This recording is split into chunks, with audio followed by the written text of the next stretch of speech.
আমি বলি, আপনারা যারা গ্রাম্য সুদের সাথে জড়িত আছেন, আপনাদের হাতে বহু মানুষের রক্ত। এদেশে বহু মহিলা আত্মহত্যা করেছে আপনাদের ঋণ শোধ করতে না পারার কারণে। শোনেন, আপনি বলতে পারেন প্রমাণ দেন, আমি পারবো না আপনার প্রমাণ দিতে, আমার ঠেকা লাগছে মিয়া। আপনার একটু বলে শুনেন, আত্মহত্যা করার পরে ওর এলাকাবাসী চিন্তা করে পোস্টমর্টম হলে কাটতে হবে। কি করতে হবে? কাটতে হবে। তখন এলাকাবাসীর আত্মীয় স্বজন কেউ যখন পরিচিত থানা লেভেলের পরিচয় থাকে, সে এটাকে সাধারণ মৃত্যু বলে দাফন কাফনের ব্যবস্থা করে, যাতে পোস্টমর্টম না হয়, শরীরটা না কেটে ফেলে। বুঝাতে পারছি? যদি এই দেশের প্রত্যেকটা আত্মহত্যাকারী ব্যক্তিকে আত্মহত্যাকারী হিসেবে সবাই চিহ্নিত করত আর এর জিম্মেদারি না নিত, তাহলে আপনি জানতে পারতেন কত মানুষের রক্ত, কত মানুষ ইয়াতিম করেছে আপনার এই ছোট্ট মাইক্রো ক্রেডিটে। আরে ভাই ধর বাদ দেন তো, আপনার প্রমাণ দিতে যাবে কি আপনার? আমি ভুল বলছি, আপনি বলেন। আপনি বলতে পারবেন প্রমাণ প্রমাণ প্রমাণ, ওটা আমি পারবো না আপনার দিতে। আপনি নিজেও জানেন আপনার, আরে আপনি তো কাগজে কলমে জানেন, কারণ আপনি টাকার জন্য প্রতি সপ্তাহ ওর কাছে যান সুদের জন্য। ও যে আত্মহত্যা করছে আমি না জানলো, আপনি জানেন, কারণ ও চলে গেছে মানে মাপ। এদের আবার ডিফারেন্ট সিস্টেম, যে মরে যায় বা আত্মহত্যা করে তার ঋণ মওকুফ হয়ে যায়। তার ঋণ কি হয়ে যায়? মওকুফ হয়ে যায়। তা আপনাকে একটু বলে শোনেন, তাকদীরের প্রতি আপনার বিশ্বাস কোথায়? বলুন, অমুক ছেলে 5 ওয়াক্ত নামাজ পড়ে, সুন্দর দাড়ি, কি সুন্দর পাঞ্জাবি, হ্যাঁ আল্লাহ কি গজল গায় রে বাবা, হ্যাঁ ও আসছে কি গজল, হ্যাঁ এভাবে ও হলে আপনার জীবন সুন্দর হয়ে যাবে। আর ছোট ভাই আমার, ও এক আজব যুক্তিতে জেনায় লিপ্ত হয়। কি বলে যে, ওরে আমি ছোটবেলা থেকে দেখছি জীবনে বোরখা ছাড়া দেখি নাই। এটা কি ওর অপরাধ রে? ও জীবনে বোরখা ছাড়া হয় নাই, মানে এখন ওরে ট্রিটমেন্ট করতে দিতে হবে? মানে এই মেয়েকে সে জেনায় লিপ্ত করাবে? মেয়ের অন্যায় কি? মেয়ের অন্যায় কি? মেয়ে জীবনে বোরখা ছাড়া বের হয় না, এটা হচ্ছে মেয়ের অন্যায়। এই মেয়ের মা কোনোদিন বাজারে ঝগড়া করে নাই, হাটে বাজারে ওঠে নাই, ভালো ফ্যামিলি, এটা হচ্ছে ওই মেয়ের মায়ের অন্যায়। এখন সে তার বোন বান্ধবী হেমনে তেমনে মোবাইলে মেসেঞ্জারে যেমনে হোক সামহাও 6 মাস বছর কাইটা ব্লেড দিয়া হাত পা কাইটা গান কবিতা লেখা চুল টুল লম্বা কইরা খানা মানা ছেড়ে দিয়া যেমনে হোক ওই মেয়ের জেনা লিপ্ত করাবে। সে মেয়ের অন্যায়টা কি ছিল বলতে পারেন? মেয়ের অন্যায় কি ছিল? বোরখা পরা। কি ভুল বলছি আমি? হ্যাঁ, দাড়িটা যদি রাখছো মাশাআল্লাহ, প্রেমিকা কইছে না? আসসালামু আলাইকুম ওয়া রাহমাতুল্লাহি ওয়া বারাকাতুহু। আলহামদুলিল্লাহ ওয়া সলাতু ওয়া সালামু আলা রাসূলিল্লাহ ওয়া বা'দ। কেমন আছেন আপনারা সবাই? আসলে এটা আল্লাহ মানুষের কর্ম নির্ধারক, যে কে বলবে আর কে শুনবে এটা তিনি নির্ণয় করেন। বলা এবং শোনার বিষয়টা সেম।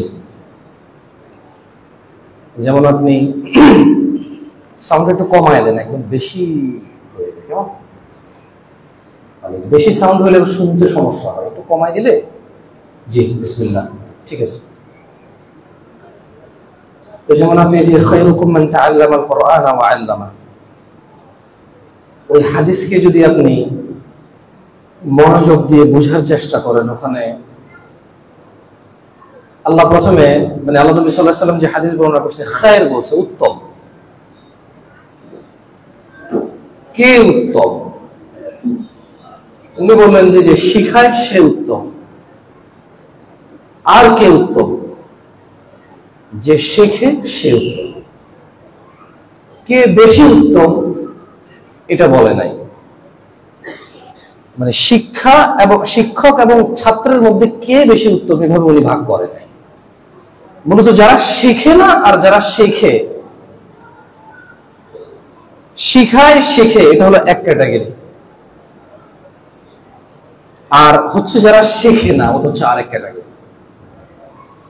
তো এখানে আসলে আল্লাহ সুবহানাহু ওয়া তাআলা, রাসূল সাল্লাল্লাহু আলাইহি ওয়াসাল্লাম, হাবিবুল্লাহ ছাত্র আর শিক্ষককে এক ক্যাটাগরিতে নিয়ে আসছে, এদেরকে বলছে উত্তম। এদেরকে কি বলছে? উত্তর। এটা আমি কেন বললাম, আজকে এই মাহফিলে আমি কতটুকু গুরুত্ব রাখি যতটুকু আপনি রাখেন। আজকের এই মাহফিল আমার কতটুকু কাজে আসতে পারে যতটুকু আপনার আসতে পারে। আপনি আস্থা রাখেন আমি আপনার চাইতে এক বিন্দু বেশি বেনিফিটেড হওয়ার সুযোগ নাই। হ্যাঁ, একটা জায়গায় আছে, সেটা হচ্ছে আমি যদি আপনাকে কিছু শিখাই, তাহলে শিখানোর সময় আমি শিক্ষক, আপনি শিখছেন, আমরা দুইজন এক। আফটার ইফেক্ট আছে, এরপরে আপনি যতদিন এটা পালন করবেন আপনি যত নাকি পাবেন কমবে না আপনার থেকে, সমান নাকি আমি পাবো। এই একটা এক্সট্রা বেনিফিট আমার আছে। So that's why I'm here today. আজকে আমি এখানে আসছি। আপনাদের আমি অনেক সময় বলেছি ওই একটা হাদিস, যে ব্যক্তি জ্ঞান অর্জনের উদ্দেশ্যে পথ চলতে শুরু করলো, সাহালাল্লাহ, আল্লাহ তার জন্য সহজ করে দেয় জান্নাতের রাস্তা। মানে আপনি চিটগাং থেকে ঢাকা যাবেন, মানে ওই যে কি বলে এটাকে, এদিকে সীতাকুণ্ডের ওইদিকে জ্যাম হওয়ার সম্ভাবনা আছে, ওই যে এশিয়ান রুটটা ঢুকছে যে ওইদিকে জ্যাম হওয়ার সম্ভাবনা আছে, ওই যে গাড়ির স্কেলিং হয়, ওজন মাপা হয় যে ওই জায়গায় একটা জ্যাম হওয়ার সম্ভাবনা আছে, এরপরে একটা জ্যাম হওয়ার সম্ভাবনা আছে মেঘনা, তারপর তো পুরো ঢাকায় জ্যাম। তো এক্সপ্রেস ওয়েতে কেমন লাগে আপনাদের? এত বেশি মজা লাগে না। যারা ড্রাইভ করে তারা জানে লেখা থাকে 60। কেউ সন্দেহের ভিতরে আছে যে এখনো মনে হয় জরিমানা চালু হয় নাই, চালা 120। আবার কেউ বলে যে না, মনে হয় চালু হয়ে গেছে, দরকার নেই, 60-70-এ চালা। কিন্তু যখন ওই যে ওইটাকে কি বলে, মাওয়া রোড, কোন রোড, মাওয়া রোড, পুলিশ ক্যামেরা নিয়ে দাঁড়ায় থাকে, রাতের বেলা কেউ নাই, আবার ড্রাইভাররা জেনে গেছে যে অমুক জায়গায় ক্যামেরা আছে, এরপরে আর নাই। ওখানে কিন্তু আমি একবার বাগেরহাটের দিকে যাচ্ছিলাম, দেখলাম যে আমাদের গাড়ি চলে 140-এ, বাস আমাদেরকে পিস করে যাচ্ছে। আমি প্রথমে গাড়ির মিটার দিকে তাকালাম না, দেখি যে বাস একটার পর একটা আমাদেরকে ফেলে চলে যাচ্ছে। আমি তাকাই দেখলাম যে কি রে ভাই, তুমি 140-এ চলো, বাস কত জোরে চালায়, তোমার পালায় চলে যাচ্ছে। তো চালক মুসকে এসে বললো যে ভাই, এই রোড ঠিক হওয়ার পর থেকে বাস ড্রাইভারদের মাথা মুন্ডা ঠিক নাই, ওরা মানে পদ্মা পর্যন্ত আগায় যেতে চায়। একটা উদাহরণ দিচ্ছি কেন, মানে সমস্ত মানুষকে জিজ্ঞেস করেন বাগেরহাট দক্ষিণবঙ্গের যে পদ্মা ব্রিজ আপনার যাতায়াত কতটুকু সহজ করেছে, সে বলবে যে আনবিলিভেবল সহজ হয়েছে, এর পূর্বে আমরা কল্পনাই করতে পারিনি। আমি নিজেই তো একবার বাগেরহাটের মাহফিলের জন্য ওই যে ফেরিতে 11 ঘন্টা জমেছিলাম। আসার সময় 11 ঘন্টা শুধু ফেরি পার হইতে অপেক্ষা করছি, ফেরিতে গাড়ি উঠবে। যাওয়ার সময় ওই যে একজন হুজুর আছে না, কি যেন নাম ওনার, আস্তাগফিরুল্লাহ, শরীয়তপুরি উনি হুজুর, ওই যে একটা ভদ্রলোক কোরআন তেলাওয়াত, হ্যাঁ এক্স্যাক্টলি মাশাআল্লাহ, আব্দুল খালেক শরীয়তপুরি, ওনার এলাকা মনে ওইদিকে। দেখলাম যে উনি একটা ক্রেসিডা, উনি তো আমাকে চেনে না, উনি আমাকে দেখে না, আমি দেখছি একটা ক্রেসিডা গাড়ি, লুঙ্গি সাদা, পাঞ্জাবি সাদা, মাশাআল্লাহ। ওখানে আবার ভিআইপি সার্ভিস ভাই, ওদের ওই যে বাগেরহাটের যখন ফেরি ছিল, মানে একটা ফেরিতে 5-7টা গাড়ি উঠতে পারতো না, বাকি সব আর্মির গাড়ি, নেতার গাড়ি, মানে শুধু ভিআইপি ওই জায়গায়, মানে ভিআইপিদের আগে ওরা ফুল হয়ে বাকি 2-4টা গাড়ি যদি উঠতে পারে, আমি শিওর যে যারা ওই এলাকার আছেন তারা ম্যাচ করতে পারতেছেন আমার কথা। তো দেখলাম যে আব্দুল খালেক শরীয়তপুরি সাহেব উনি গাড়ি থেকে নামলো, আর ওনাকে মাশাআল্লাহ ভিআইপি ট্রিট দিল, যেহেতু বক্তা মানুষ, আলেম মানুষ, চেনে সবাই। ওনার গাড়িটা ভাই জ্যামে পড়ে চলে গেল। এখন আমায় বিকেল 4টা, মানে দুপুর 2টা বাজে পৌঁছাইছি, বিকেল 4টা-5টা বেজে গেছে, আমি বাগেরহাটের জন্য এখনো ফেরিতে উঠতে পারিনি। বাগেরহাটের যে জায়গায় যাবো, রাজবাড়ির ওইদিকে, কেমন বাগেরহাট পার হয়ে যেতে হবে মেবি, আমি যাবো কখন, আমি খুব দুশ্চিন্তা করে গেছি। যখন ওনারা ছাড়লো, এবার আমি যাই ওদের সাথে কথা বলতে লাগলাম। আমারও তো তেমন কেউ চিনে না, বুঝলেন না, আমি একটু মিসকিনের মতো, বেচারার মতো যাই বললাম যে ভাই আমার তো মানে একটু বক্তব্য দিতে যেতে হবে, আমাকে ওরা একটু ডাকছে কথা বলার জন্য। ওয়াইজিন আর বলি নাই, নিজেরটা নিজে বলতে কেমন লাগে, শরম লাগে না। তো বললাম যে ভাই আমাকে তাও মানে মাহফিল ওরা বলছে একটু কথা বলতে চাইতে, আমি চিটগাং থেকে আসছি, আমি তখন চিটগাং এ থাকতাম। গুরুত্ব দিল না। দুইজন তিনজনের কাছে বলার পরে একজন বললো যে এলাকায় ভিআইপি বেশি, আপনি চান্স পাবেন, আচ্ছা দাঁড়ান, ওইখান দিয়ে যান, এখান দিয়ে যান। আলহামদুলিল্লাহ, তাও সন্ধ্যা 7টায় তুলে দিচ্ছে আমার ফেরিতে। দুপুর 2টায় আমি চিটাগং থেকে কখন রওনা দিয়েছি এটা বললাম না, দুপুর 2টায় ওখানে পৌঁছেছি ফেরিস সিরিয়ালে। সন্ধ্যা 7টা অথবা মানে বিটুইন 7টা 8টা এর মধ্যে আমাকে উঠে দিচ্ছে। আর আমাকে যদি বলা হয় যে এই পদ্মা ব্রিজ উত্তরবঙ্গে যাওয়ার কেমন সহজ আছে, আমি বলবো যে ভাই তো বুঝাতে পারবো না ভাই, মানে এটা তো আমি যখন আসছি মাহফিল শেষ করে আসার পরে পরের দিন দিনের 1টা বাজে আমি ফেরিতে চান্স পাইছি,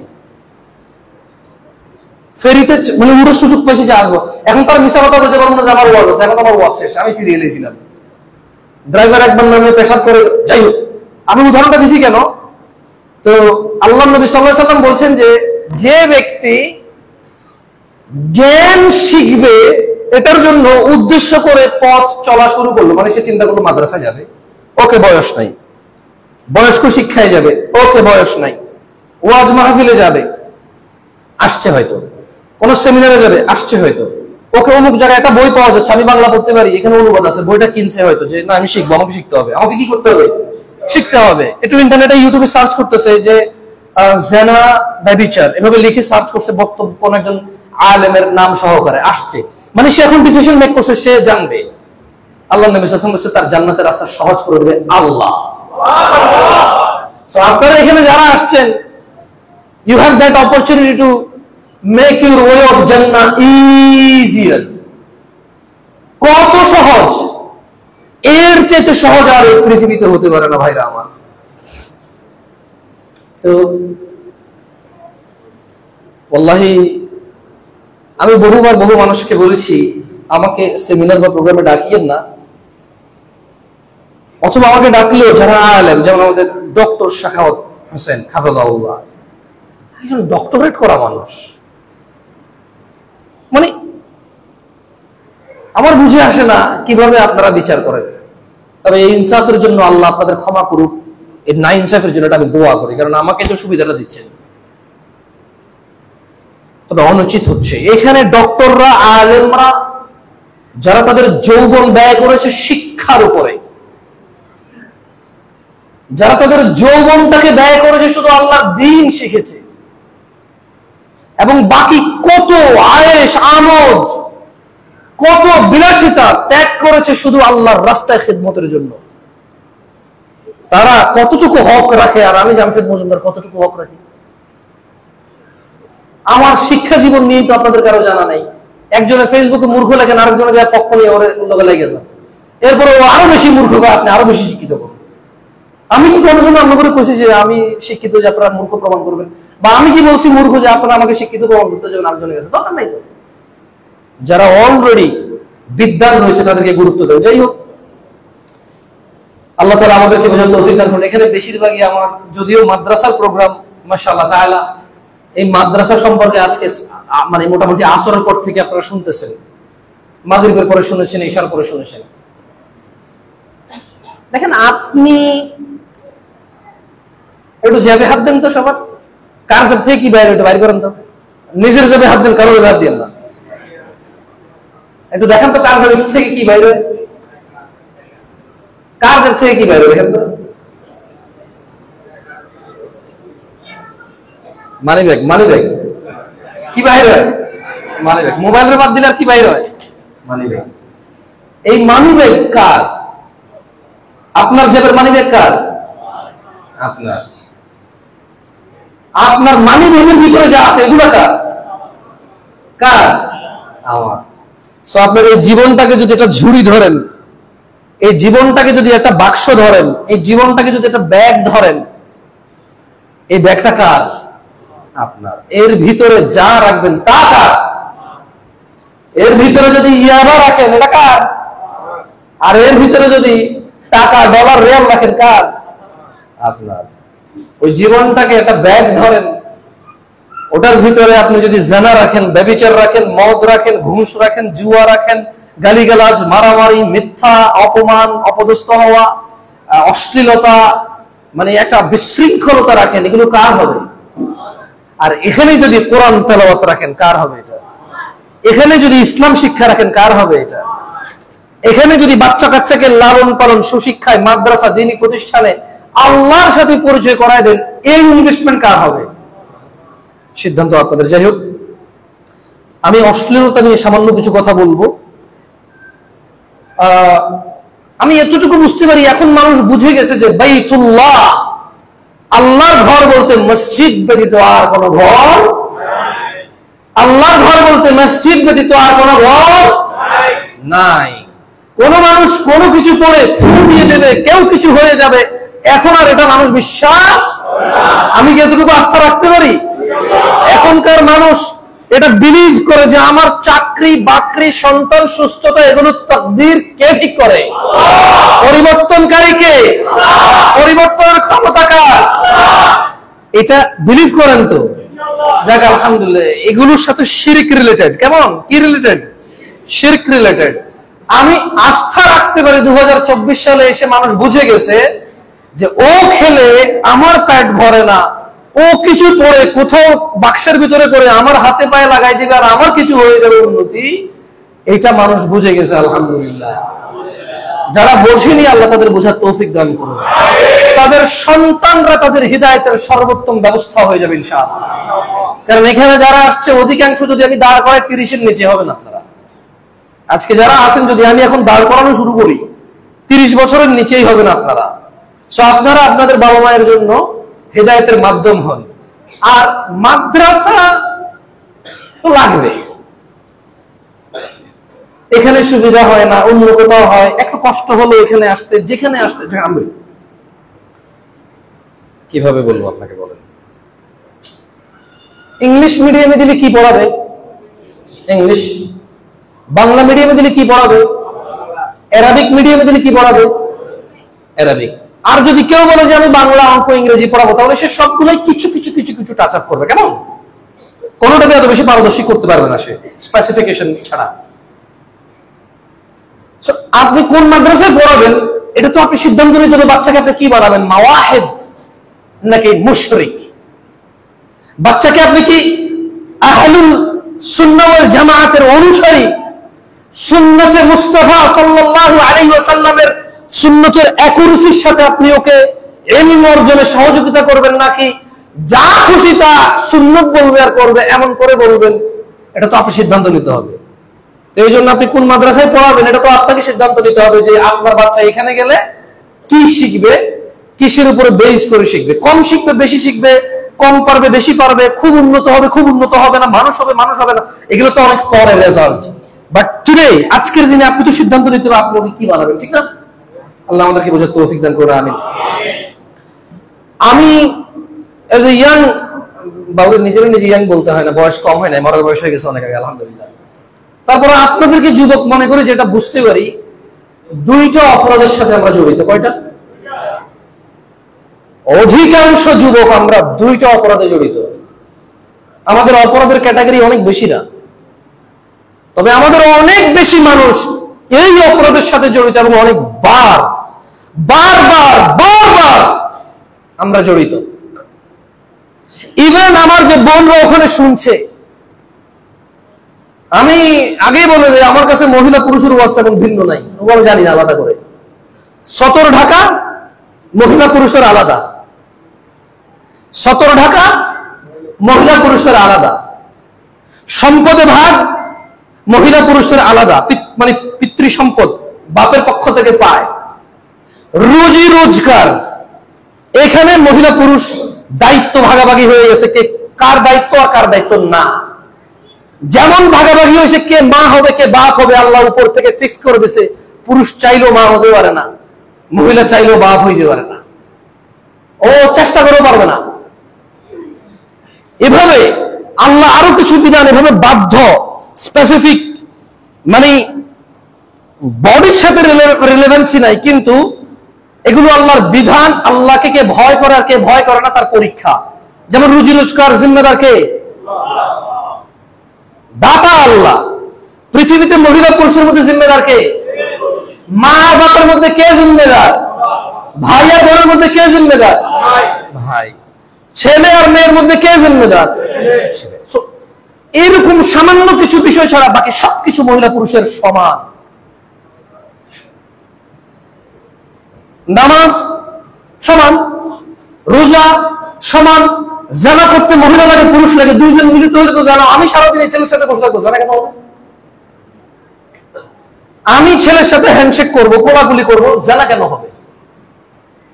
আমার বন্ধু আমরা দুজন ছেলে, আমরা সারা দিন ঘুরতে বেরোবো কোথাও, একসাথে হয়তো একটা হোটেলে এক রুমে দুইটা সিঙ্গেল বেডে দুজন শুয়ে আছি, বসে আছি, লুঙ্গি পরে আছে, গেঞ্জি গায়ে আছে বা গায়ে নাই, আমি আর আমার বন্ধু, জানা কেন হবে? ওয়াই? কোন এক মেয়ে আর কোন এক ছেলে যখন হ্যান্ডশেক করবে, বিবাহ বহির্ভূত সম্পর্ক, তারা স্বামী স্ত্রী নয়, তারা ভাই বোন নয়, আপন, জানা। কোন এক মেয়ে কোন এক ছেলে বিবাহ করেনি, অথচ আপন চাচাও না, আপন জ্যাঠাও না, আপন মামাও না, আপন ভাইও না, আপন ভাগিনাও না, আপন ভাতিজাও না, বাপও না, দাদাও না, নানাও না, অথচ দুইজন হাত ধরে হাঁটাহাঁটি করছে রাস্তায়, তখন জানা? তখন কি জানা?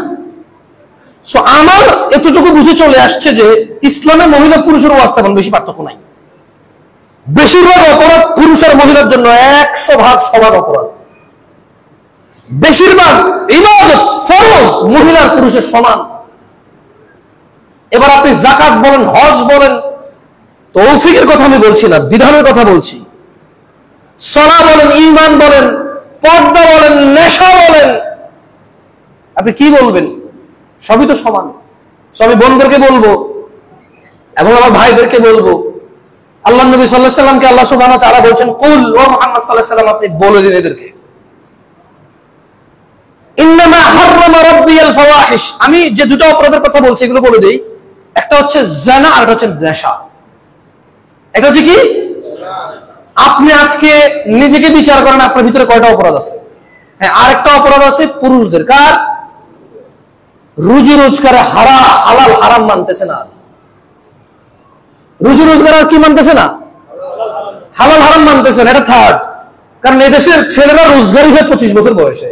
এর আগে তো বাপ মনে করে খোকা কিচ্ছু বোঝে না, বোঝেন নাই? বাপে সুদ খেয়ে ওরে খাওয়াবে, ঘুষ খেয়ে ওরে খাওয়াবে। মা ওই যে কি বলে এগুলোকে ভাই, গ্রামে যে সুদগুলো চলে আর কি, লোন, কিস্তি, মা কিস্তি নিয়ে ছেলেকে খাওয়াবে। কেন? ছেলে মাত্র 25 বছর বয়স, কিচ্ছু বোঝে না, ইনকাম করবে কই? তো ওই অপরাধে জড়ানোর জন্য 25 বছর সময় লাগে। এই দেশে কিছু সন্তান রুজি রোজগারের দায়িত্ব পায় 30 বছরে, মানে জীবনের প্রায় অর্ধেক শেষ, যখন গড় আয়ু ধরলে 35 বছরে যে চিন্তা করে না এবার কিছু করতে হবে, আমার উপায় নাই, আর বেকার থাকা যাবে না ভাই, এবার কিছু করতে হবে। 35 এসে চিন্তা করে। কত? 35। তো এই জন্য আমি আর ওইটাতে গেলাম না। 12 বছর বয়স থেকে কোন অপরাধে জড়িত আমার ছোট ভাইরা এবং আমি এবং আপনি? সিগারেট সবার আগে, পর্নোগ্রাফি আর সিগারেট দিয়ে তো স্টার্ট হয়। কিছু সিনেমার গান বাজনা, নাচ, কোথায় প্রোগ্রাম হচ্ছে, কোথায় নাচ হচ্ছে, কোথায় সিডি চলতেছে, ইউটিউবে কোন গান, কোন শিল্পী কখন গাইছে, কি গাইছে, কেমনে গাইছে, হেডফোন, ইয়ারফোন, ইয়ারবডস যা আছে নাও, এরপর ওই স্পিকার কেন লাগায় দাও, গায়ে হলুদ কোথায় আছে, কোথায় নাচতে হবে, গাইতে হবে। 10-12 বছর বয়স থেকে ছেলে মেয়ের স্টার্ট হয় নেশা এবং জেনা। আফটার 10 বছর বয়স থেকেই আমাদের বোন আর ভাইদের, আমাদের এই প্রবলেম শুরু হয়ে যায় জেনা নেশা। কিসের আর কিসের? জেনা নেশার।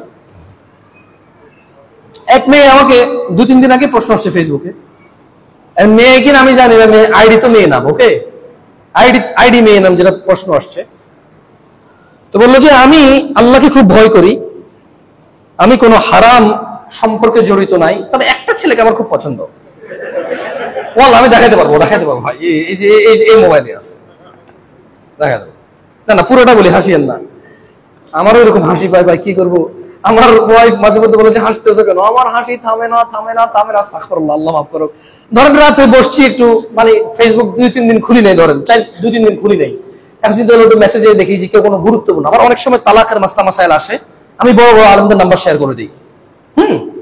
বা অনেক সময় অনেকে ডিপ্রেসড, আত্মহত্যা করবে, এই ধরনের মেসেজ পাঠায়, মানে কোনটা রিজন এসে খুব ডিপ্রেসড।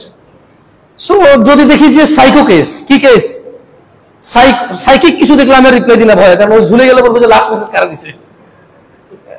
বাংলাদেশ ভাই প্রবলেম, আবার আমার থেকে অনুপ্রেরিত হয়ে কি হয়ে গেল না, আমি তো বুঝেন না ভয় দেন।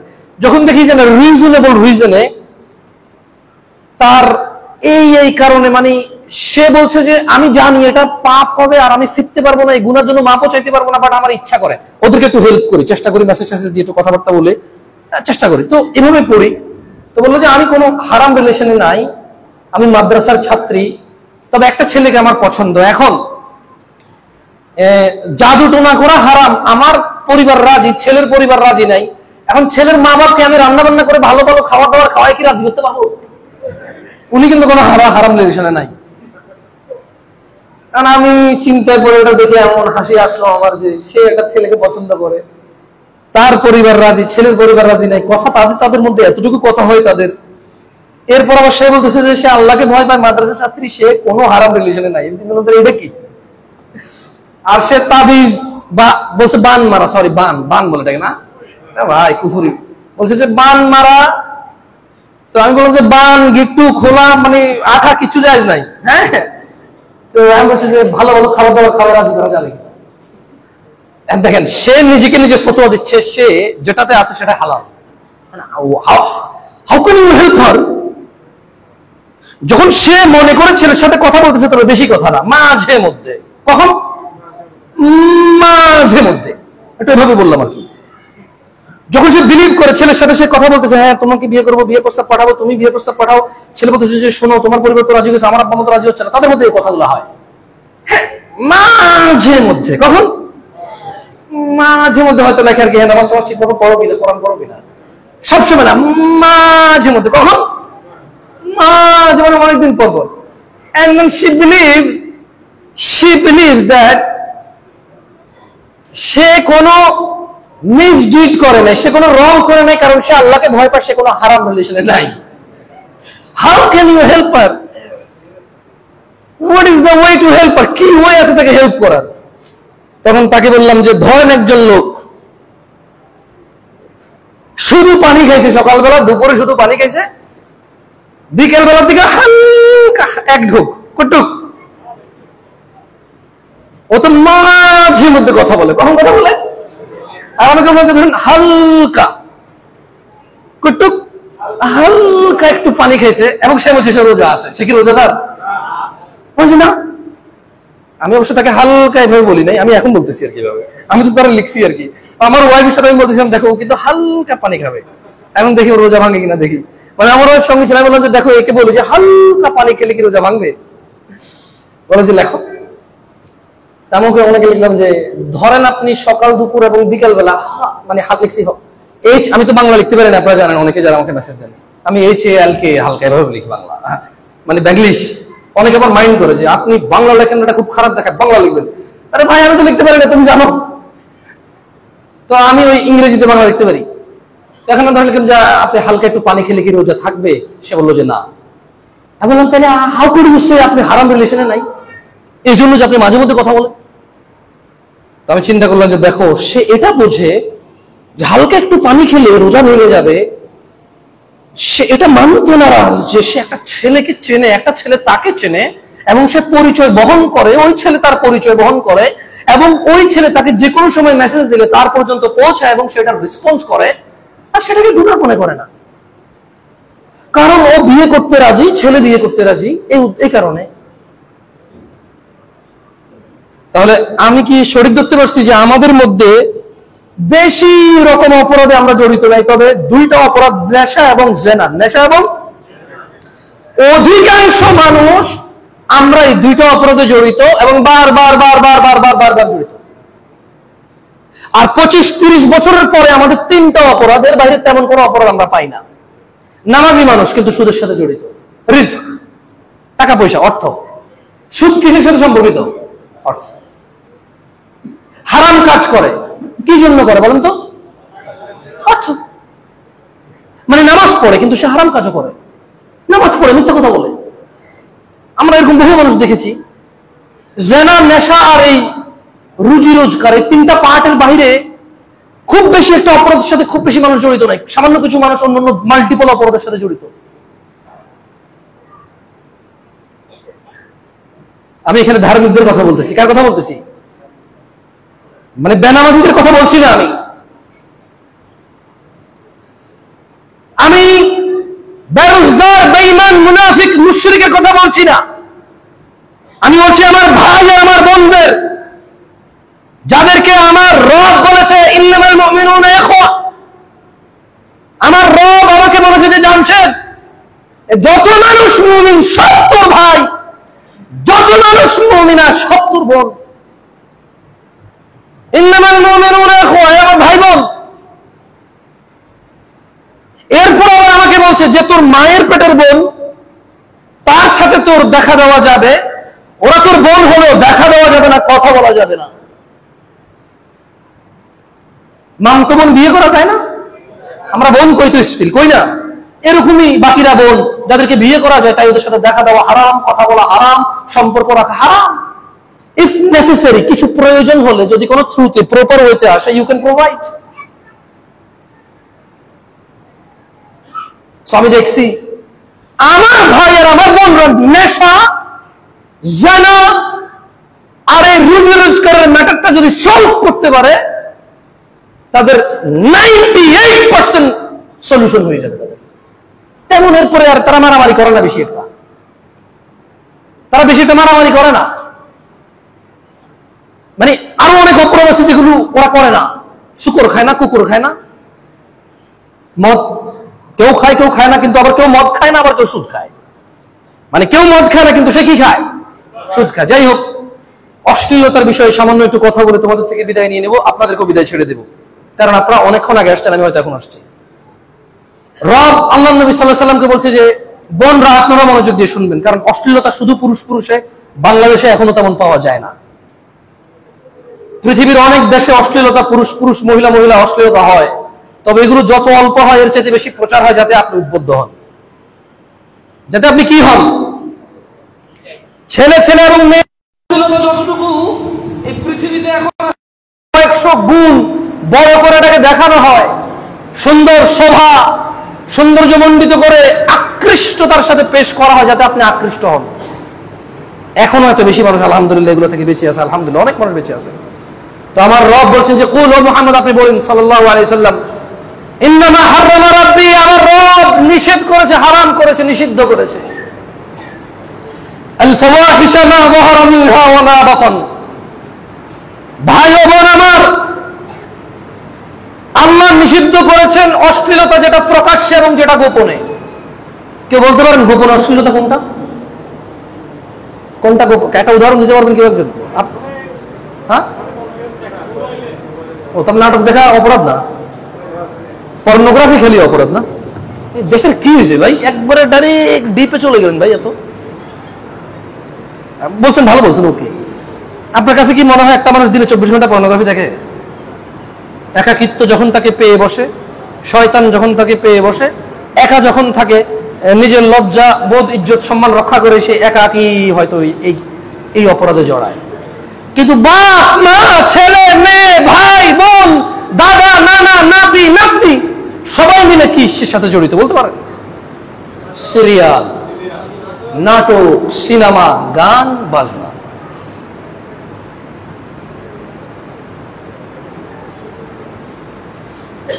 এটা হচ্ছে প্রকাশ্য অপরাধ। কি অপরাধ এটা? প্রকাশ্য অপরাধ। গোপনে অপরাধ কোনটা? পর্নোগ্রাফি বলছেন, কিন্তু গোপনে আরো অপরাধ আছে ভাই, গোপনে আরো অপরাধ আছে, আপনারা বলতে পারবেন। আপনারা তো বুঝতেছেন আমি কি বলছি, রাইট? তাকে আমি আর না বললাম। অশ্লীলতাকে যত কম বলা যায়, অশ্লীল কথা যত কম বলা যায়, আমি দায়ী ভাইদের, যারা এখানে দায়ী আছেন, মাদ্রাসার ছাত্র আছেন, ভবিষ্যতে যারা দায়ী হবেন, আমি বলবো অপরাধ, এমন এমন অপরাধের কথা মাইকে এসে বলিয়েন না যেগুলো কেউ জানে না, আপনার থেকে শোনার পরে সার্চ করে দেখবে, বলিয়েন না এগুলা। এগুলাকে যত সুন্দর সৌন্দর্যমণ্ডিত করে আকার ইঙ্গিতে বলা যায় তত বেটার। কারণ ছোট সোনামণিরা আছে, ছোট ভাই ব্রাদাররা আছে, ছোট বোনরা আছে। আমি হয়তো বড় হয়েছি, 30 বছর বয়স হয়েছে, অনেক কিছু জানি, অনেক কিছু বুঝি, অনেক কিছু দেখছি, পার হয়েছি, ফিরে আসছি, অথবা এখনো আসতে পারি নাই। এটা হয়তো আমার 30 বছর বয়স, যার বয়স 12 বছর 15 বছর। আমি এমন কিছু বললাম, সে জীবন এটা শুনলোই প্রথম, এরপর যা ঘরে যাবে যে দেখি তো জিনিসটা কি, আসলে কি করলো হুজুরে। কেন? সত্যি কথা বলেন তো, ওয়াজের মধ্যে গানের সুর শুনে আপনারা পরে গান সার্চ করছেন, এরকম কেউ করেন নাই? সত্যি কথা বলেন, কেউ একজনে গান গাইতে যায় কোনো সুর বলছে আর আপনার এটা পছন্দ হয়েছে সুরটা, চিন্তা করুন সে কোন গানের কথা হচ্ছে যায় দেখি, হয়েছে কি না? ওয়াল্লাহ হয়েছে। আমি নিজে একবার ইউটিউবে ওয়াজ শুনতেছি যে মধু কই বিষ খাওয়াইছে না কি খাওয়াইছে, পরে আমি চিন্তা করলাম আরে কি সুন্দর করে গায়ে, জিনিসটা কি, মানে সব হুজুর তখন এটা বলতেছে, সব হুজুর ওয়াজের মধ্যে এটা বলতেছে। তো আমি চিন্তা করলাম জিনিসটা কি যে সব হুজুরে কয়। আমি আল্লাহ মাফ করুক ঠিকই, কিন্তু ইউটিউবে যাই দেখি যে গান এটা আলাদা বলো সাগর পাড়ে গায়ে দেয়, বন্ধ করে দিয়েছি। আমি আপনাকে উদাহরণ দিচ্ছি, ওয়াল্লাহি জাস্ট গিভ অ্যান এক্সাম্পল। এখন যেহেতু আপনারা হয়তো উদ্বুদ্ধ হন, তাহলে আমার কি দরকার আছে গানের সুরে কিছু বলা? এখানে হতে পারে আপনি গানই শুনেন নাই কোনোদিন, আপনি আমার থেকে শুনে যে সার্চ করলেন। যাই হোক, কুল ইন্নামা হাররামা রাব্বিয়াল ফাওয়াহিশ, বলে দিন আমার রব হারাম করেছে অশ্লীলতাকে, মা যাহারা মিনহা ওয়া মা বাতান, যা প্রকাশ্যে ও যা গোপনে, ওয়া আন তাকুলু আলাল্লাহি মা লা তা'লামুন, আর এমন বিষয় হারাম করেছে যা সম্পর্কে তুমি জানো না এমন কিছু তুমি বলবা। আমার রব হারাম করেছে অশ্লীলতা গোপনে ও প্রকাশ্যে, আর এমন কিছু যা তুমি জানো না কিন্তু তুমি বলছো, এমন সকল বিষয় আমার রব হারাম করেছে। দ্বীনি ভাইরা, তিনি সাল্লাল্লাহু আলাইহি ওয়াসাল্লাম মানে আচ্ছা, কোরআন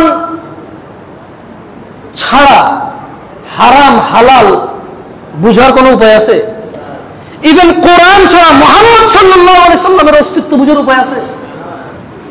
কোরআন ওনাকে সত্যায়ন করেছে। কে ওনাকে সত্যায়ন করেছে? ওনার মুজিজা কি? আল্লাহ রাসূল সাল্লাল্লাহু আলাইহি ওয়াসাল্লামের মুজিজা কি? কোরআনুল কারীম। কোরআনুল কারীম ওনাকে সত্যায়ন করেছে। ওয়া মা ইয়ানতিকু আনিল হাওয়া ইন হুয়া ইল্লা ওয়াহয়ু ইউহা। আর এই যে মুহাম্মদ সাল্লাল্লাহু আলাইহি ওয়াসাল্লাম প্রবৃত্তির শিকার হয় না, আল্লাহর পক্ষ থেকে যা ওহী আসে তাই তিনি প্রচার করে। কোরআন ওনাকে সত্যায়ন করেছে। কে ওনাকে সত্যায়ন করেছে? কোরআনুল কারীম। আমাদের জীবন ব্যবস্থার সর্বোত্তম উৎকৃষ্ট সোর্স হচ্ছে কোরআনুল কারীম ও রাসূল সাল্লাল্লাহু আলাইহি সাল্লামের পক্ষ থেকে সহিহ সুন্নাহ। আল্লাহ সুবহানাহু ওয়া তাআলা বলেন, ওয়ালা তাকরাবুজ জিনা, তোমরা জিনা ব্যভিচারের কাছে যেও না। বোন আমার, ভাই আমার, তুমি আস্থা রাখো, তুমি ওই কোন নায়ক নায়িকার, গায়ক গায়িকা, ইতিহাসে কে জীবন দিছে, কার জন্য আত্মহত্যা করছে, ইতিহাসে কোন প্রেমিক তার প্রেমিকার জন্য হাজার হাজার মানুষ মেরে ফেলছে, কে ঘর দুয়ার দালান কোঠা বানাইছে, তুমি ওর চাইতে ডেঞ্জারাস লেভেলে যা তুমি এইসব হারামে জড়াইতে পারবা। তোমার বিয়ে তার সাথে হবে যার সাথে আল্লাহ নির্ধারণ করেছে। তকদিরের প্রতি তোমার বিশ্বাস আছে? কোথায় তোমার বিশ্বাস? কোথায় এই বিশ্বাসের পরিচয়? সুদ ঘুষ জুয়া, সুদ ঘুষ জুয়া এগুলো ছাড়া বড়লোক হতে পারবে না, অন্যায় অপরাধ ছাড়া বড়লোক হতে পারবে না। তোমার তকদিরের প্রতি বিশ্বাস কোথায়? উসমান রাদিয়াল্লাহু আনহু এই 1450 বছর যত মানুষ ওনার নাম স্মরণ করা বলছে গনি, কি বলে গনি মানে কি বলতে পারেন? ওস্তাদ গনি মানে কি? ধনী না? গনি মানে কি? গনি মানে কি? উনি কয় টাকা সুদ খাইছিল? উনি কবে জুয়া খেলছে? উনি কবে ঘুষ খাইছে?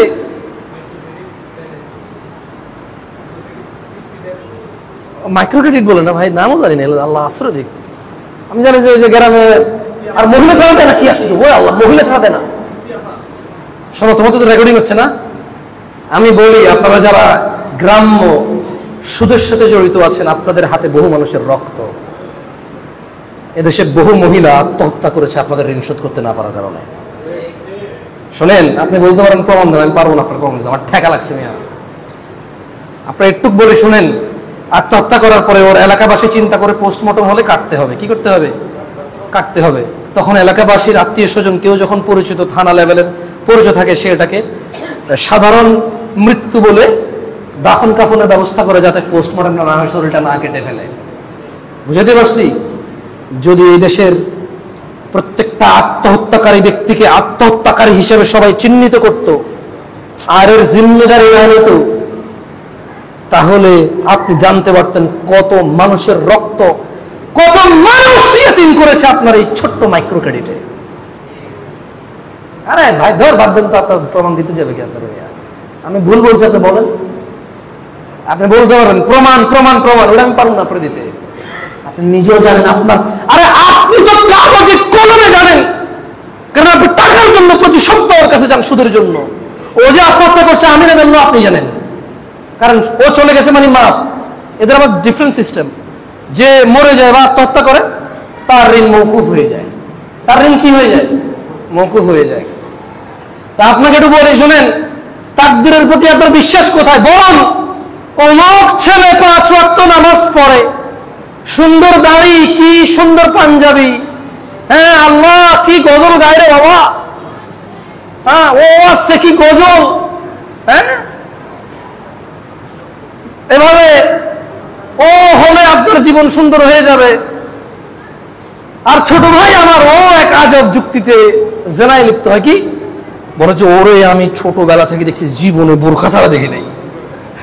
এটা কি ওর অপরাধ রে? ও জীবনে বোরখা ছাড়া হয় নাই, মানে এখন ওরে ট্রিটমেন্ট করতে দিতে হবে?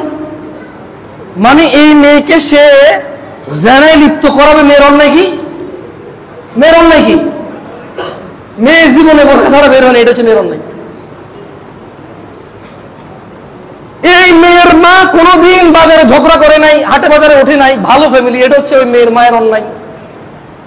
এখন সে তার বোন বান্ধবী হেমনে তেমনে মোবাইলে মেসেঞ্জারে হেমনে যেমনে হোক সামহাও 6 মাস বছর কাইটা ব্লেড দিয়া হাত পা কাইটা গান কবিতা লেখা চুল টুল লম্বা কইরা খানা মানা ছেড়ে দিয়া যেমনে হোক ওই মেয়ের জেনা লিপ্ত করাবে। সে মেয়ের অন্যায়টা কি ছিল বলতে পারেন? মেয়ের অন্যায় কি ছিল? বোরখা পরা। কি ভুল বলছি আমি? হ্যাঁ দাড়িটা বেঁধে রাখছো মাশাআল্লাহ, প্রেমিকা কইছে না? লা হাওলা ওয়ালা কুওয়াতা ইল্লা বিল্লাহ। শোনো বোন ও ভাই আমার, ওয়ালা তাকরাবুজ জিনা, মদের কাছে যেতে পারবা, খাইলে হারাম, গেলে গুনাহ হবে না। জুয়ার পাশ দিয়ে হেঁটে যেতে পারবা, খেললে গুনাহ, গেলে হবে না। সুদ নিবা নিবা নিবা নিবা চিন্তা আসতেছে, চলবে না, হবে না, হচ্ছে না, শেষ মুহূর্তে যাবো দূর না, নেব না, হারাম, আমার অর্থনীতি শেষ হয়ে যাবে এটার কারণে। মায়ের সাথে জেনা করার মতো গুনাহ আমার লিপ্ত হব না আমি, আল্লাহ তার রাসূলের সাথে যুদ্ধ ঘোষণার মধ্যে আমি যাব না, চলে আসলে গুনাহ হবে না। কিন্তু ব্যতিক্রম একটা অপরাধ, এটা কাছে গেলেও গুনাহ, কারণ আল্লাহ নিষেধ করছে কাছে না যেতে। আল্লাহ যা নিষেধ করে তা হারামে আকবার। আল্লাহ যা নিষেধ করে তা কি? আল্লাহ যা নিষেধ করে তা কি? হারাম। আল্লাহ এখানে বলে না যে তুমি জেনা করিও না, উনি বলছে কাছে যেও না। উনি কি বলছে? কাছে যেও না, মানে প্রেমিকাকে ফজরের জন্য দাঁড়ালেও গুনাহ হবে, মানে প্রেমিককে দাঁড়িয়ে রাখতে বললেও গুনাহ হবে, কারণ you are no relevant to him. তুমি কে? কিসের ভিত্তিতে তাকে বলবা? তার সাথে কথা বলার সম্পর্ক কি? ওকে তোমার আম্মারে ছোটবেলা তার দুধ খাওয়াই দিতে, তোমার আম্মা দুধ খাওয়াই দিতে তারে ছোটবেলায়, তোমার দুধ ভাই হয়ে যেত, দেখা দিতা, তোমার যদি এতই সুন্দর লাগে তারে ভাই হিসেবে, ওটা তো পারলা না, তোমার ইখতিয়ার ছিল না তখন, তুমি ছোট ছিলা। এখন আল্লাহ তোমাকে যৌবন দিয়েছে, সৌন্দর্য দিয়েছে, জ্ঞান বুদ্ধি দিয়েছে, পরিবারে ছায়া হয়ে থাকার মতো বাবা মা নানা নানি দাদা দাদি চাচা জ্যাঠা দিয়েছে। এখন তুমি আল্লাহর সাথে দ্রোহিতায় লিপ্ত হয়েছো। আল্লাহ বলেছে ওয়ালা তাকরাবুজ জিনা, জিনার কাছেও যাও না। কেন? ইন্নাহু কানা ফাহিশাতান ওয়া সাআ সাবিলা, নিশ্চয়ই জিনা পৃথিবীর অশ্লীল ও নিকৃষ্ট আচরণ। তুমি বলছো তাকে ফজরে জাগাও, আল্লাহ বলছো এটা নিকৃষ্টতা। কেন? কারণ তুমি জাগাচ্ছ তাই। তুমি বলছো ওকে বোরখা পরাইছি আমি, কোরআন শিখাই আমি, আগে বোরখা পরতো না, বাজারে বাজারে ঘুরতো, এখন আমার কথায় বোরখা পরে বাজারে বাজারে ঘুরে না। আল্লাহ বলছে এটা নিকৃষ্টতা, তুমি যেটা করেছো এটা নিকৃষ্ট কাজ করেছো। তুমি বলেছো ভালো কিন্তু কাজটা হয়েছে নিকৃষ্ট। তুমি বলেছো ভালো, কাজটা হয়েছে কি? নিকৃষ্ট। আল্লাহ আমাদেরকে বুঝার তৌফিক দান করুন। যাই হোক, আমি শেষ একটা হাদিস বলে আজকের বক্তব্য এখানে শেষ করবো ইনশাআল্লাহ। এর আগে আমি আন্তরিকভাবে কৃতজ্ঞতা জ্ঞাপন করি কাঠগড়ে যেই মাদ্রাসা এবং মসজিদ কর্তৃক ছোট্ট বা মাঝারি ধরনের এই সেমিনার ওনারা আয়োজন করেছেন। আয়োজক বৃদ্ধের প্রতি আমি কৃতজ্ঞতা প্রকাশ করছি। এজন্যই, কারণ এই উসুলায় এই পুরো বছরে এটা আমার প্রথম চিটাগংয়ে আসা, এবং এরপরে আর তেমন চিটাগং আসার কোনো প্রোগ্রাম নেই। চিটাগং আসলে এখানে আমার বহু স্মৃতি আছে। আমি বাংলাদেশে আসছি 2014 সালে, আর আমি চিটাগং আসছি 2015 সালে। 2015 সাল থেকে প্রায় 2023 সাল পর্যন্তই চিটাগংয়েই আমার, চিটাগংইয়নদের সাথেই আমার সম্পর্ক, ভাই আমার এরা, বন্ধু আমার এরা। এখানে চিটাগংয়ে আমার অনেক বন্ধু আছে। আপনারা হয়তো বলবেন যে আপনার বন্ধু, হ্যাঁ দাড়ি কাটে, শেভ করে, কেউ কেউ সিগারেটও খায়, আমি জানি, কিন্তু ওরা আমার বন্ধু বান্ধবের মধ্যে আছে। আমি তো ওকে খাইতে বলি না, বরং ওর সাথে আমি বসলে দুই একটা ভালো কথা বলতে পারি, ওটা শুনেও। কেউ কেউ শুনে, কেউ কেউ দাড়ি রাখছে, কেউ কেউ ক্লিন শেভ করতো, এখন মাশাআল্লাহ শেভ করে না। কেউ কেউ নামাজ সালাত আদায় করতো না, এখন কেউ কেউ করে, আলহামদুলিল্লাহ। ওর সাথে, ওদের সাথে আমার বন্ধুত্ব হয়েছে, এই জায়গায় কিছু করার নাই। আমি যেখানে থাকবো ওখানের মানুষের সাথে আমার পরিচয় হবে। সো এখানে অনেক আবেগ আছে আমার। তো আমি এই জন্যই কৃতজ্ঞতা জ্ঞাপন করি আয়োজকদের জন্য, যে ওনারা টাকা খরচ করে আমার আইনা, আমার আবেগের জায়গায় আমাকে এনে কথা বলার সুযোগ করে দিছে। আমি আপনাদের প্রতিও কৃতজ্ঞ। আপনারা যারা শোনার জন্য আসছেন, রাতের প্রায় 10টা বাজে, অনেকেরই আগামীকাল কাজ আছে, স্কুল আছে, মাদ্রাসা আছে, চাকরি বাকরি আছে, ব্যবসা বাণিজ্য আছে, সবকিছু রেখে আপনারা অনেকেই আসছেন, এখানে এখন আছেন। আমি সবার প্রতি কৃতজ্ঞ। আমি শুধু একটা হাদিস বলবো, এরপর আমি বোনদেরকে স্পেসিফিক 4টা কথা বলে বক্তব্য শেষ করবো ইনশাআল্লাহ। আমি হাদিসটা বলবো, আন আয়েশা রাদিয়াল্লাহু আনহা। একটু অমনোযোগী হয়েন না, এই হাদিস আপনার অশ্লীলতার সলিউশনটা করতে পারবে, এবং এই হাদিস আপনাকে মানে জিনা ব্যভিচার থেকে থামাতে পারবে ইনশাআল্লাহ, যদি আপনি এই হাদিসের কাছে আত্মসমর্পণ করেন। এটা যথেষ্ট হবে ইনশাআল্লাহ। আমি দেখছি এটা আমার জীবনে অনেক অনেক ভূমিকা পালন করেছে এই ছোট্ট হাদিসটা। ছোট্ট একটা হাদিস, উম্মাহাতুল মুমিনিন, মুমিনদের মা আয়েশা রাদিয়াল্লাহু আনহা থেকে বর্ণিত, তিনি বলেন, ইয়া উম্মাতা মুহাম্মদ, আল্লাহর নবী সাল্লাল্লাহু আলাইহি সাল্লাম বলেছেন, বোনরা আমার তোমরা মনোযোগ দিয়ে শোনো, আল্লাহর নবী বলছে, ইয়া উম্মাতা মুহাম্মদ, হে উম্মতে মুহাম্মাদিরা সাল্লাল্লাহু আলাইহি ওয়াসাল্লাম, মা আহাদুন আগয়ারা মিনাল্লাহ, তোমাদের মধ্যে আল্লাহর চাইতে অধিক বেশি মর্যাদাবান কেউ নেই।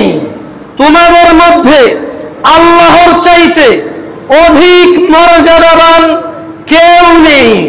আইয়ারা আবদাহু ওয়া আমাতাহু তাজনি, ওই মর্যাদাবান রব, আরশে আযিমের মালিক, জান্নাত জাহান্নামের মালিক, বিচার দিনের মালিক, কর্ম নির্ধারক, যিনি যিনি জান্নাত ও জাহান্নামের ফয়সালাকারী, মানুষকে সুস্থতা দানকারী, মানুষের ইজ্জত সম্মান বৃদ্ধিকারী, মানুষের হৃদয়কে দুই আঙ্গুলে নাড়াচাড়াকারী, বৃষ্টি বর্ষণকারী, সন্তান দাতা, সুস্থতাকারী, যিনি সব কিছুর উপর ক্ষমতাবান, তিনি বলছেন, আমি চাই না, আমি মর্যাদাবান, আমি চাই না এটা। আইয়ারা আবদাহু, তিনি ওটা চায় না দেখতে তার কোন ছেলে মুমিন বান্দা, তার কোন পুরুষ বান্দা, ওয়া আমাতাহু, তার কোন মহিলা বান্দি জিনা করুক, এটা উনি দেখতে চায় না। ও আমার ভাই, ও বোন আমার, তুমি জিনা করবা, চলো, তোমার রব মর্যাদাবান, তিনি বলেছে, আইয়ারা আবদাহু ওয়া আমাতাহু তাজনি, তিনি তার কোন বান্দা নর নারীকে জিনা ব্যভিচার অবস্থায় দেখতে চায় না। তুমি বলো আমাকে, কোথায় গিয়ে তুমি জিনা করবা উনি দেখবে না। তিনি বলছে, আমি দেখতে চাই না। তিনি বলছে, আমি এটা দেখতে চাই না, আমি মর্যাদাবান, এটা আমার মর্যাদার ব্যাপার, আমি চাই না আমার কোন বান্দা বান্দি জিনা করুক। তুমি বলো, তুমি কোথায় গিয়ে জিনা করবা যেখানে উনি দেখবে না? ঘর বাড়ি, আন্ডারগ্রাউন্ড, পাতালের নিচে, গাড়িতে, বাগানে, বনে জঙ্গলে, ছাদে, কলেজের ছাদ, স্কুলের ছাদ, ওই যে বাইরে আঙিনার পিছনে, ওয়াজ মাহফিল, বিয়ে বাড়ির অনুষ্ঠানে, কোনো এক অজানা কোনো এক গোপন কোথাও, কোথায়? সমুদ্র বন্দরে ঘুরতে এসে বান্দরবনে বন্ধু বান্ধবী নিয়ে চলে যাওয়া, ঢাকা শহরের পার্কে এভাবে উন্নতি ঢেকে ফেললে উনি দেখবে না? তুমি বোন, তুমি ভাই, তুমি বিচার করো। তোমার রব দেখতে চায় না তুমি জেনা করো, তুমি এবার সামলাও যে উনি চায় না তুমি জেনা করো। এরপর তিনি সাল্লাল্লাহু আলাইহি ওয়াসাল্লাম বললেন, ইয়া উম্মত মুহাম্মদ, হে আমার উম্মতরা, লাউ তা'লামুন, যদি তোমরা জানতে, মা আ'লাম, যা আমি মুস্তাফা সাল্লাল্লাহু আলাইহি সাল্লাম জানি, লা দাহিকতুম কালিলা, তোমরা অল্পই হাসতে, ওয়া লা বাকাইতুম কাসীরা, তোমরা অনেক বেশি কাঁদতে। বিচার আমি আপনাদের হাতে দিলাম, বিচার আমি আপনাদের হাতে দিলাম। আপনারাই বিচার করুন যে আপনারা জানাজা বিচার কোথায় গিয়ে করবেন, যেখানে আপনাদের রব তিনি সুবহানাহু ওয়া তাআলা এটা দেখবে না। আপনারাই বিচার করুন কোথায় গিয়ে জানাজা বিচারে লিপ্ত হবেন। ভাই ও বোন, আপনারা বিচার করুন কোন এমন জায়গা, কোন এমন দুনিয়া, কোন এমন সময়, কোন এমন নিরাপত্তা, কিসে ঢাকবেন নিজেকে, কোথায় লুকাবেন নিজেকে, যেখানে আপনার রব আপনাকে দেখতে পাবে না। তিনি দেখতে চায় না তার নারী বান্দিকে জানা অবস্থায়। আর বোনদের ব্যাপারে ওয়াজের বিষয় যেহেতু বলেছে, একটা কথা বলে, বোন আমার শুনেন, না তর্কে জড়ায়েন না। আপনার সাথে তর্কে আমি পারবো না, অসম্ভব। আপনি মাশাআল্লাহ যা তর্ক পারেন, যা যুক্তি আপনি পারেন, সুবহানাল্লাহ সুবহানাল্লাহ, আমার পক্ষে সম্ভব না আপনার সাথে জিতা। তবে আমি এগ্রি, আমি আপনার সাথে একমত, আপনার উপরে জুলুম হয়, আমি একমত। অনেক দায়ী তার স্ত্রীর উপর জুলুম করে, হুজুর তার স্ত্রীর উপর জুলুম করে, শিক্ষক তার স্ত্রীর উপর জুলুম করে, এসআইওসি তার স্ত্রীর উপর জুলুম করে, নেতা তার স্ত্রীর উপর জুলুম করে, বড় লেকচারার তার স্ত্রীর উপর জুলুম করে, সমাজসেবক তার স্ত্রীর উপর জুলুম করে। আমি একমত, আপনার স্বামী হোক আলেম, হোক কারি, হোক ইমাম, হোক শিক্ষক, হোক প্রফেসর, হোক নেতা, হোক সমাজসেবী, হোক দানবীর, হোক একেবারে মনটা তুলতুলে নরম কেউ, আপনার উপরে কখনো কখনো জুলুম করে, আমি একমত। তর্কে যেতে রাজি নাই, আমি আপনার সাথে পারবো না, এগুলোর সাথে আমি একমত। তা আমি এগুলো সলিউশন করতে পারবো না ভাই। ও যদি রবকে ভয় না পায়, ও জবাব দেবে। আপনি কি করবেন? I can tell you something. বোন, আমি আপনাকে কিছু পরামর্শ দিতে পারি, ওকে আমি পারবো না। ও শিক্ষক মানুষ, জ্ঞানী মানুষ, ও নেতা মানুষ, ও হুজুর মানুষ, ও সমাজসেবক মানুষ, ও দানবীর মানুষ, আমি ওরে কি বলবো? ওরে পারবো না। বোন, আপনি তো মজলুম, আপনার উপরে তো জুলুম হয়, আপনি তো নিরীহ, আপনাকে কিছু পরামর্শ দেই। আপনি তো আমার দুঃখটা বুঝবেন। আমিও ছোট মানুষ, তুচ্ছ মানুষ, আপনিও নিরীহ মানুষ, নেন আপনাকে একটা পরামর্শ দেই। আল্লাহর রাসূল ফাতিমা রাদিয়াল্লাহু আনহার আব্বা সাল্লাল্লাহু আলাইহি ওয়াসাল্লাম, উনি বললেন যে কোন মেয়ে যদি দিনে 5 বার নামাজ পড়ে, 5 ওয়াক্ত, কয় ওয়াক্ত? 5 ওয়াক্ত। আপনি বহুবার শুনছেন, আমি জানি। আমি আবার বলছি কেন জানেন? আপনি উপলব্ধি করতে পারেন নাই। আপনি শুনছেন বহুবার, কিন্তু আপনি এটাকে সিরিয়াসলি নেন নাই। আপনি সিরিয়াসলি নেন নাই। সিরিয়াসলি নেওয়া উচিত আপনার। কথাগুলো মুস্তাফা সাল্লাল্লাহু আলাইহি সাল্লামের, ওয়া মা ইয়ানতিকু আনিল হাওয়া, আগেই বলেছি, আল্লাহর নবী প্রবৃত্তির শিকার হয়ে কথা বলে না। কে ওহী করে? কে? আল্লাহ। তারপরে উনি বলছেন যে মহিলা, মেয়ে, তোমরা দিনে 5 ওয়াক্ত সালাত আদায় করবা, রমজানে রোজা রাখবা, তোমরা যদি অসুস্থ হও পরে বাকিগুলো পূরণ করে নিবা, লজ্জাস্থানের হেফাজত করবা। কিসের হেফাজত? কিসের হেফাজত? স্বামী এবং তার বিছানার অনুগত্য। যেন আরো ছোট্ট করে বলি, স্বামীর অনুগত্য করবা। কার অনুগত্য? স্বামীর অনুগত্য। মানে যখন ডাকবে যাবেন, না করবেন না। যদি আপনার অসুস্থতা না থাকে, যত গুসা, যত রাগ, যত মনোমালিন্যতা থাকুক, যত ক্ষোভ, যত অভিমান থাকুক, স্বামী যদি বলে যে আসো, আসবেন।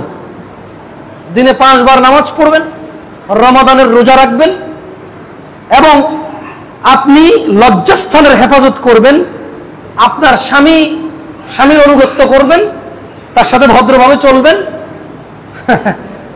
আল্লাহ নবী সাল্লাল্লাহু আলাইহি ওয়াসাল্লাম বলছে যে জান্নাতের 8টা দরজা খুলবে। এই সুযোগ পুরুষের আর হইল না রে ভাই, এই সুযোগ পুরুষের আর হইল না। মানে একটা মহিলা ইনকাম করা লাগবে না, মারামারি করা লাগবে না, ইভেন যুদ্ধ লেগে গেলেও প্রথমে সে যুদ্ধ করতে হবে না। প্রথমে সে কি করতে হবে না? যুদ্ধ করতে হবে। সে পরে না করলেও কিসে জিম্মেদার ওস্তাদ? মহিলা যুদ্ধ করে নেই, সে কি গুনাহগার হবে? হবে না তো। এখন আমি কিন্তু ফতোয়া দেই না, ডক্টর সাহেব বসে আছে। মানে যুদ্ধ লেগে গেছে, চারদিকে যুদ্ধ। ও দুর্বল মানুষ, মহিলা, ও মানে বাপের তো মাথার মণি, বাপের কি মাথার মণি, সন্তানের মাথার তাজ, স্বামীর ইজ্জত সম্মান ওর উপরে টিকে আছে। স্বামীর আগামীর প্রজন্ম তার থেকে আসবে, সে ওটাকে লালন পালন করবে। আমাকে যে বাপ ডাকবে, ওকে লালন পালন করবে। ও কত গুরুত্বপূর্ণ জায়গায় সে আছে। তো বলছে যে 5 ওয়াক্ত নামাজ, রমাজানের রোজা, লজ্জাস্থানের হেফাজত, স্বামীর কথা মতো চলো, 8টা দরজা খুলবে গো জান্নাতে। যদি আপনার 8টা দরজা না হয়, আমি আর জানি না কি বলতে হবে আপনাকে বল। আর অবশ্যই ওই যে যেন আরেকটা হাদিস, যেহেতু দেরি হয়ে গেছে, 2 মিনিট বলে একটা হাদিস বলে চলে যায়। আউযুবিল্লাহি মিনাশ শাইতানির রাজিম। এই জাবের রাদিয়াল্লাহু আনহু থেকে বর্ণিত। কার থেকে বর্ণিত? জাবের রাদিয়াল্লাহু আনহু থেকে বর্ণিত। এক লোক, বোন, ভাই, মনোযোগ দিয়ে শুনুন, এটা লাস্ট হাদিস। এটাও যথেষ্ট আপনার জন্য। ওয়াল্লাহি আমাদের উদ্দেশ্য জান্নাতে ঢুকাতো না। জান্নাতে ঢুকলে জাহান্নাম থেকে বেঁচে গেছি। জান্নাতে ঢুকলে কোথা থেকে বেঁচে গেছি? আসেন একটা সহজ তরিকা বলে দিই সবার জন্য। জাবের রাদিয়াল্লাহু আনহু থেকে বর্ণিত, তিনি বলেন, এক ব্যক্তি আল্লাহর রাসূলকে জিজ্ঞেস করলো যে আরাইতা ইযা সাল্লাইতু সালাওয়াতিল মাকতুবাত, বলল যে আল্লাহর রাসূল সাল্লাল্লাহু আলাইহি ওয়াসাল্লাম বলে যে আপনি কি মনে করেন? কাকে বলতেছে সে? কাকে? সে বলতেছে যে আপনি কি মনে করেন যদি আমি দিনের ফরজ সমূহগুলো আদায় করি, নামাজ মানে ফরজ নামাজগুলো করি, অসুন্তু রমাদান, রমজান মাসের রোজা রাখি, ও আহলালতুল হালাল, হালালকে হালাল জানি, ও হারামতুল হারাম, হারামকে আমি হারাম জানবো, মানে আমি হারাম করবো না। কি করবো না? সে হারাম করবো না। ওয়ালাম নাজিদ আলা যালিকা শাইআ আদখুলুল জান্নাহ ইয়া রাসূলুল্লাহ। সে বলল যে আল্লাহর রাসূল, আমি যদি শুধু ফরজ নামাজ পড়ি, শুধু বছরের ফরজ রোজা রাখি, হালালকে হালাল জানি, হারামকে হারাম জানি, আচ্ছা আপনি কি মনে করেন আদখুলুল জান্নাহ, আমি জান্নাতে যাব? তিনি সাল্লাল্লাহু আলাইহি সাল্লাম তাকে বলল, নাম, তুমি যাবা। সুবহানাল্লাহ। ওই লোক আল্লাহর রাসূলকে বলল যে ওয়াল্লাহি, আল্লাহর কসম,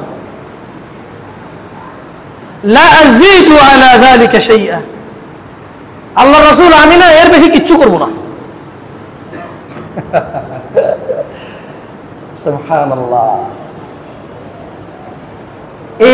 এই কাজ করে যদি, মানে এতটুকু করেও যদি জান্নাত না নিতে পারি, দুর্ভোগ দুর্ভোগ। তালফাহু ওয়ুজুহুহুম নার ওয়া হুম ফিহা কালিহুন, আগুন তাদের মুখমণ্ডল দগ্ধ করবে, বিভৎস করে ফেলবে। ইয়াউমা তাকুনুস সামাউ কালমুহল, সেদিন আকাশ হবে গলিত ধাতুর মতো। এমন দিনের যদি 5 বার নামাজ পড়ে, রোজা রেখে, হারাম থেকে বেঁচে, প্রয়োজনে আর হালাল করলাম না, হারাম থেকে বেঁচে, আবার বলি, হারাম থেকে বেঁচে প্রয়োজনে আর ইবাদত করলাম না, হারাম থেকে বেঁচে প্রয়োজনে আর ইবাদত করলাম না, শুধু সালাত, শুধু সিয়াম, যাকাত তো তৌফিকের বিষয়, হজ তো তৌফিকের বিষয়, হারাম থেকে বেঁচে থেকে প্রয়োজনে ইবাদত করলাম না, জান্নাতে যদি না যেতে পারি, এর চাইতে হতভাগা আর কেউ হতে পারে। আল্লাহ আমাদেরকে বোঝার তৌফিক দান করুন।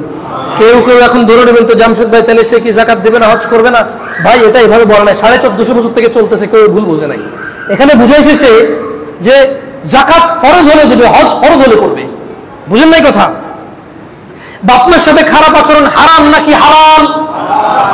মদ খাওয়া হারাম নাকি হালাল? গালিগালাজ হারাম নাকি হালাল? সেগুলো করবে না। সেগুলো কি করবে না? করবে না। সে মূলত এখন আপনাকে এক্সাম্পল দিয়ে কিভাবে বুঝাই, সে তো বলছে যে ফরজ ওই সালাত আর সিয়াম আর ফরজ গুলো ছাড়া সে কোনো ইবাদত করবে না। মানে কি আপনি বুঝছেন নি? মানে যত নফল যত ইবাদত আছে সে কিচ্ছু করবে না। মানে সে এভাবে ধরেন আরামে এসে থাকবে আর কি, বুঝছেন? মানে নামাজটা ঠিক রাখবে, বছরে একবার উপাস থাকবে, 1 মাস রোজা রাখবে বরাবর, আর বাকি হারাম করবে না। কি করবে না? মানে আল্লাহর নাম ছাড়া জব হলে সে কি করবে না? খাবে না। আল্লাহর নাম ছাড়া জব হলে সে কি করবে না? অনেকে তো বিদেশ যান, দেখি তো কিচ্ছু বাঁচান না রে ভাই, আমি যাইয়া বুঝছি কিচ্ছু বাঁচে না, কি মজা খায়। সুবহানাল্লাহ, আল্লাহু আকবার, আউযু বিল্লাহি মিনাশ শাইতানির রাজিম। আল্লাহ আমাদেরকে বুঝার তৌফিক দান করুন। আজকে এই মাদ্রাসার কর্তৃপক্ষের প্রতি কৃতজ্ঞতা জ্ঞাপন করে আপনাদের সবাইকে অনুরোধ করব, বাচ্চা কাচ্চার জন্য মাদ্রাসা চয়েস করবেন যেখানে ও কোরআন ও সহিহ সুন্নতের আলোকে দ্বীন শিখতে পারবে, ওই রকম মাদ্রাসা চয়েস করবেন। হাতের নাগালে যদি এর চেয়ে বেটার কিছু থাকে আমার মনে হয় পাবেন না আপাতত চট্টগ্রামে। না, অনেক সুন্দর হতে পারে, আছে অনেক মাদ্রাসা, তবে যারা শুধু কোরআন ও সুন্নাহর উপরে মানুষের জীবনকে গড়ে তোলার চেষ্টা করে এরকম মাদ্রাসা আছে হয়তো, কিন্তু খুবই কম। খুবই কম। সো মাদ্রাসার দিকে নিজের ছেলে মেয়েদেরকে আল্লাহর সাথে পরিচয় করিয়ে দিন, আর জান্নাতের পথ সহজ করে নিজেরা জান্নাতে চলে যান, বাচ্চাদেরকে জান্নাতে যাওয়ার সুযোগ করে দিন।